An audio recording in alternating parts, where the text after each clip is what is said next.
Donc l'association d'une rive à l'autre existe depuis 2012. Elle est partie du besoin de plusieurs familles de proposer une prise en charge adaptée en fait, aux enfants et aux adolescents autistes et avec des troubles du développement qui avaient peu de prise en charge à l'école voilà, ou en structure.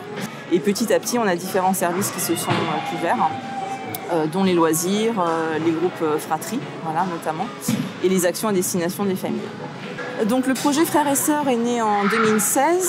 Il s'appuyait sur le besoin en fait, des familles qui étaient accompagnées au sein de l'association. On avait 6 enfants pris en charge pour lesquels il y avait un frère ou une sœur à chaque fois. Et les familles nous disaient que les frères et sœurs avaient besoin vraiment d'être accompagnés et soutenus parce que souvent l'enfant porteur de handicap, il prend une place assez importante.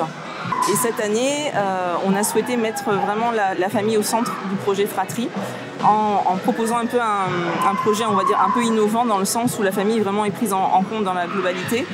C'est-à-dire qu'en plus des groupes de parole, on a des ateliers théâtre-répit où les frères et sœurs vont vraiment être mis en lumière et monter sur scène avec une pièce de théâtre.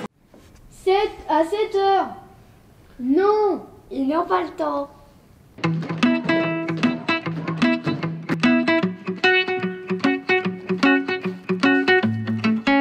Ici, on fait du théâtre fratrie avec des enfants qui sont concernés par le handicap au quotidien. Donc, on travaille sur les émotions, sur ce qu'ils disent, sur ce qui est gai, sur ce qui est triste, sur ce qui les fait enrager, mais qu'ils doivent donc camoufler, conserver au plus profond d'eux, parce qu'il y a une douleur qui n'a pas toujours envie de sortir, qui n'a pas toujours la possibilité de trouver des mots. Et ici, on va trouver les mots, les mots MOTS sur les mots MAUX.